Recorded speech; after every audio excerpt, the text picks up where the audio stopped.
Welcome to the high-level podcast series run by UNESCO Inclusive Policy Lab. We're very glad to have you all here listening to this very important conversation. This series introduces listeners to the world-leading thinkers and decision makers as they discuss how we can build back better from the situation we are facing now. And the most important thing, how we can reset in a fairer and a smarter way after COVID-19. Today is a very special day. We are joined by Minister Brodjonegoro, the Minister of Research and Technology of Indonesia. He doesn't really need an introduction because he has been one of the key players that explains the very success story of Indonesia in the last decade. Having been the Minister of Finance, having been the Minister of Planning, Development Planning, and now we have him as Minister of Research and Technology. Minister Brodjonegoro, welcome. Yeah. It's a great pleasure to have you here. And there's no better guest to connect with us, the dot of the post-COVID recovery, the place of knowledge in it, and the ways to make it inclusive. Thank you, Gabriela. This is Gabriela Ramos, UNESCO's Assistant Director General for Social and Human Science, and I will be your host today. Let us first discuss how we could make this recovery both smart and inclusive. The moment might be now to make a big stride towards the knowledge economy. It's true that the digital technologies don't need to be excluding. We know that the digital and the artificial intelligence and all these impressive technologies have helped us wave the pandemic in many ways.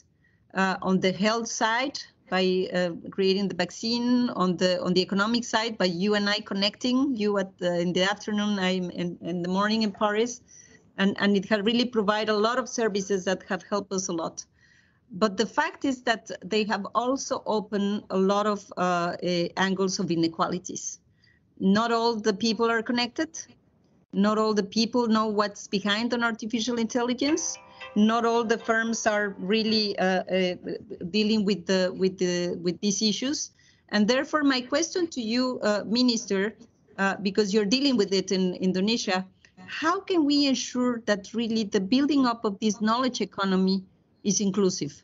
What are the plans, not only to take advantage of these technologies and be at the forefront of the global technological transformation, but also to ensure that those groups that are more vulnerable and that are left behind can also be included in this transformation?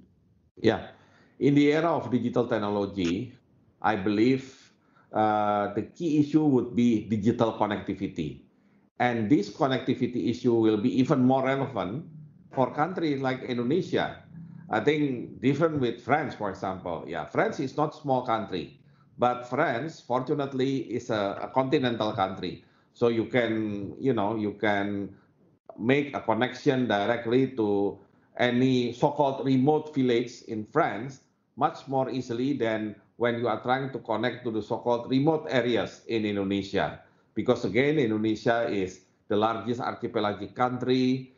And when we talking about connection, then it's not just, a simple connection, but it has to have a lot of effort. So that's why when you are trying to, promote digital technology and also at the end, knowledge economy into equality, first thing first is to build the infrastructure, making sure the basic infrastructure is there and well connected to the last mile. Last mile here, not only to all villages, but also to the household. And in Indonesia, 2019, we already completed the backbone of our telecommunication infrastructure. We call it Palaparing, that basically connects all areas in Indonesia. But it's still the backbone. So the next step is to make sure that we have the intermediate mile and the last mile. And from this year, 2021, the government already declared that the telecommunication or ICT infrastructure will be considered the basic infrastructure. Previously, we tend to, think that the telecommunication infrastructure, the cable, and also for the ICT is kind of luxurious infrastructure because only people dealing with internet will need that kind of connectivity. But now everybody needs internet. And especially during the pandemic, all students need to do their online classes, of course, by the help of the broadband. So that's why from this year, we have the new category of the basic infrastructure, which includes the ICT. So it means government will spend more budget in order to try to connect to the last mile, both to the villages and to the household. And for your information, Indonesia has around 74,000 villages. 12,000 out of them not yet connected by the so-called the internet connection. It means, the students in that area will have difficulty when they have to follow the study by the online. So I think the completion of the infrastructure of the ICT infrastructure to the last mile will be the critical element when you are trying to disseminate the knowledge economy all over the country. Of course, after that, we are talking about the content, we are talking about the quality of the connection. But first, we need to make sure that everyone, every household is well connected in the country. You are touching upon the most important issue, connectivity, but then of course we then have the digital skills, and then we have the gender, and then we have the schools, and then we have diversity. In UNESCO, we're very proud, Minister, because we're working on a recommendation on ethics of artificial intelligence, which has to do with this, with inclusivity, and with really ensuring that it benefits all. But let me take you to some other places, because you are, of course, the Minister of Research. And we have witnessed the power of science to take us out of the most gloomy phases of this COVID pandemic, a pandemic that started as a health crisis and then went into the economics and now is a social crisis. But we know that science had provided some of the answers. But science at the same time is being neglected in some places. And so how do we ensure, Minister, that the knowledge systems, including, of course, the digital transformation, provide solid answers to policymakers? We are worried that there's an emerging group of leaders and policymakers that are not listening to science. What would you say about that? Yeah, I would say that, of course, we know about the term seeing is believing. So when you are talking about the policymaker, of course, they will believe in science if they think the science can provide the answer to their question. And of course, their question or their request is how a human being can deal with COVID-19. So that's why when, the pandemic officially was in Indonesia, March last year, our ministry right away gathered a team. We formed a team comprising of not only researchers, but also we all involve the government agencies as well as private sector and state-owned enterprise. The idea is to do research or basically reverse engineering in relatively short period of time in order to come out with any products that will help dealing with COVID-19. And when finally, I remember in May or June last year, we finally came out with our very first product, which is very simple, the antibody rapid test, because at the time, everybody is, looking for the way to detect COVID-19 in the easiest way, not just with PCR. So at the time, Indonesia imported a lot antibody rapid tests from different countries. But we think that we can work on this kind of product. So when we finally come out with the products, then the policymakers think, oh, science and technology is really the answer if we want to deal with this pandemic in the proper way. So that's why after that, the support, at least the public support, the moral support for science and technology related to COVID becomes, very strong. So after that, we came out with the rapid tests for antigen and then also for breathalyzer to detect people with the COVID, as well as even from the beginning of our pandemic, we declared that Indonesia is going to develop our own COVID-19 vaccine. For your information, we never so-called develop vaccine from the scratch up to the vaccination. Never done before. But we realized during this COVID-19, when everybody is racing to make the vaccine, at the same time, everybody is trying to, block, they're trying to secure their vaccine. As a result, as you are witnessing today, there are shortage of vaccine everywhere in the world. So that's an alarming trend for Indonesia, meaning that Indonesia really needs to have our own capability in developing vaccine.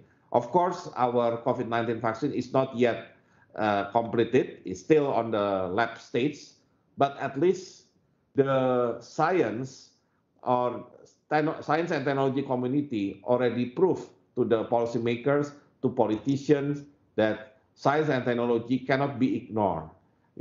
If you ignore science and technology, you will depend a lot on importing any products. And when you import something during the pandemic, when the global demand is very high, you know the consequences. The price will be high and the supply will be limited. So that's why this is our strategy to make sure that science and technology are important. Again, seeing is believing. It's completely true, and I commend these impressive efforts of Indonesia. We have seen that the countries that tested the more control better, and you came with this indigenous innovation that really helped your country to address the need to know and the need to identify and the need to stop contagion. So that was very impressive. This test that you developed, and also I wish you good luck with the vaccines, because I'm convinced that the capacities and the business model of the production of vaccines need to change if we really want to reach out all the population and avoid the vaccine nationalism that we have seen. But you are Minister of Science and Innovation. And science and innovation is not only natural science and technology, it's also the counterpart, the social and human sciences. Yeah. And yes, I'm bringing the light because I am the ADG for social and human sciences. You touch on something that is very interesting, the vaccines. We have the vaccines, but we also have a large group of people that don't want to be vaccinated for whatever reason, because of misinformation, and then you need to consider, how do you bring together what the insights that social and human science can provide to understand better people, to address their beliefs, to address their concerns, to address the dynamics in the communities.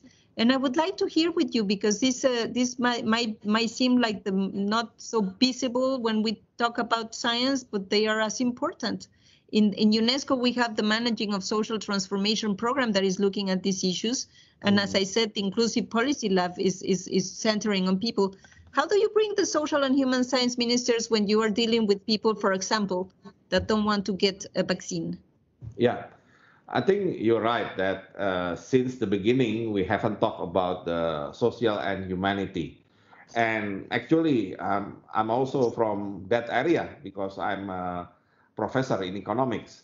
But then I realized when we are talking about this area of science and technology, it cannot be completed without the existence of a good and supporting research in social and humanity.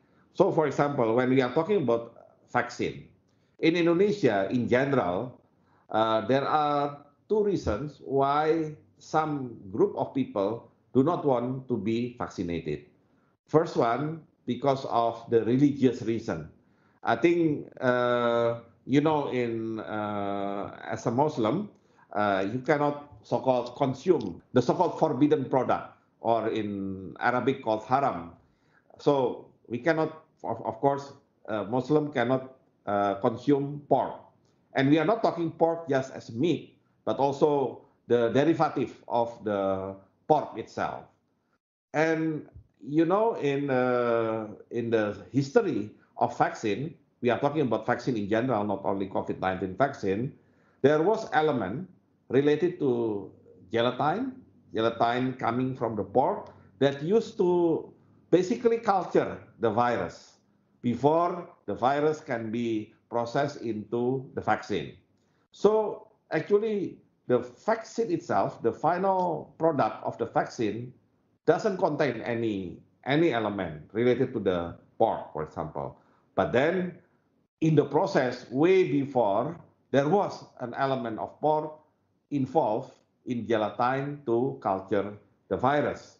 So in this case, we use the social and humanity approach, of course, involving the religious leaders, religious scholars, trying to convince people, trying to socialize to the people that actually there is no pork element or pig element in the vaccine itself. And in fact, now because of the technology, so I would say that the impact of the social response will also change the technology itself. So I already know that there are now some kind of substitute for gelatin. Doesn't have to come only from the pork, but can only also come from the cow, can also come from other elements. So this is the area in which social and humanity will be very important. We understand why they are objected, they are, you know, they have objection against vaccination, and we are trying to provide the answer. And and when we try to answer their concern, of course, you cannot use kind of scientific language too much. You have to use simple language, but they can get the sense of their message. The second group, usually the people who think that the vaccination can create some kind of side effect, and the side effect could be autism or other type of side effects. So in this case, of course, social and humanity will not play a lot. I mean, of course, the research has to be done based on the medical research, whether the vaccine will really create some serious side effects. But with the way of campaigning that the vaccine is safe and the vaccine already passed some clinical trial in which they already proven not to create the side effect, then the social humanity can have the impact by, you know, how to convince people that the idea that side effect can be created by the vaccine is not true. So I think that's the area in which social and humanity can play important role in making sure people get vaccination. And one more thing, of course, this pandemic vaccination is different with other immunization program. You know, you get the vaccine not simply because of your personal interest or your personal needs, but you get the vaccine because of the community needs. You know, the herd immunity. So the way we convince people that herd immunity is the interest or the needs of everybody. So it means you get vaccinated because you want to help others, not only to help yourself. And I think using the different type of social and humanity approach, I think vaccination will be more widely accepted, especially during this pandemic era. You really need to bring all the science together, one after the other in the different angles that we need to advance. And I'm convinced that, as you say, you need to talk to people, you need to create trust, and social and human science provide with this understanding of how trust is fostered. Let me now turn into your own mandate, Minister. You are the research and innovation, and yes, we need to deal with the pandemic, but the pandemic, we hope, will be over. There will come some other challenges, but the great efforts that countries have made to face the pandemic, including in the financial and the fiscal side, might mean that we will have limited resources to invest exactly on science and innovation. And therefore, how do we deal with that, Minister? How do we make investment and scientific research from all the angles, from the natural science, but also the social and human science, to keep on building the solutions that we need for the world? How do you secure these investments? And then, Minister, what do we do about the looming next crisis on the climate transformation? So 2 questions: how to invest and how to make it meaningful to the challenges we're facing. Over to you, Minister. Yeah, I think first, when we are dealing with the pandemic, we are not stopping our main activities related to research and innovation. In fact, we have the so-called National Research and Innovation Priorities for 5 years, 2020, 2024. In that strategy, what we are trying to do is, of course, we start from very small resources. Indonesia is relatively small when we are talking about the R&D investment or R&D spending. According to the latest data, our investment or spending on R&D in total only 0.3% of our GDP. While our GDP may be now more than maybe 1.1 or 1.2 trillion US dollar. But of course, this 0.3%, is very small. Much smaller, for example, compared to our neighbors, and especially to the countries with the highest spending on R&D, which is South Korea, around 4.3% of their GDP. So from 0.3% of GDP, 80% of them contributed by the government. So it means research and innovation in Indonesia today very much depends on government budget. And of course, it's not healthy, because when you depend on government budget, you will be, you will be vulnerable to any potential budget cut. For example, during the pandemic, of course, everything other than direct activities related to pandemic has to experience budget cut, and we are not an exception. So in this case, we cannot rely too much on government budget. Our strategy is trying to involve now more private sector, including, of course, state-owned enterprise. The idea is Indonesia, starting late last year, already had the new fiscal incentive for research and innovation. That's called the super tax deduction, meaning that any companies, any private sector that invests in R&D can get the tax deduction up to 300%, 3 times. So for example, if they invest $1 million for R&D in their products, then at the end of the fiscal year, they can get the deduction around 3 million US dollar. The idea is trying to inject more private sector money or investment into R&D activities. Of course, it will help R&D activities in Indonesia, because usually when private companies trying to do R&D, they will cooperate with universities, they will cooperate with research institute. So at least the ecosystem for research innovation will start to be more dynamic.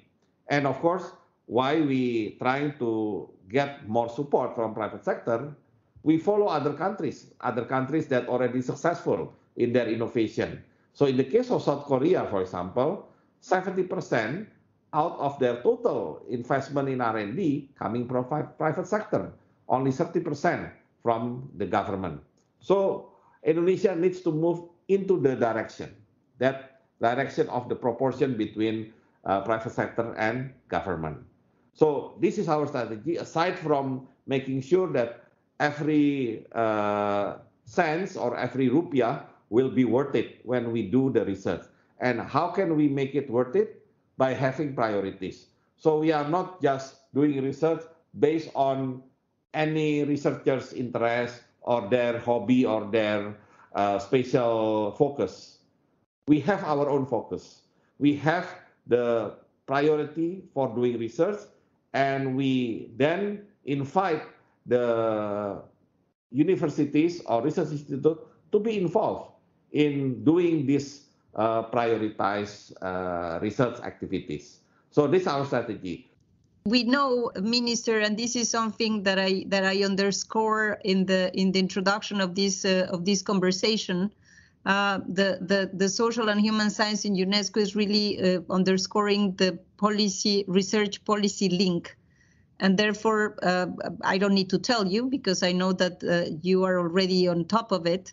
But channeling resources to try to find solutions to the big challenges we're facing, and the biggest of all is the climate transition is one of the most strategic investments we can make. So that I want to link this very interesting response in terms of bringing the multi-stakeholder, private, public, universities into producing more knowledge on how do we also influence the solutions that we can have for the climate issues.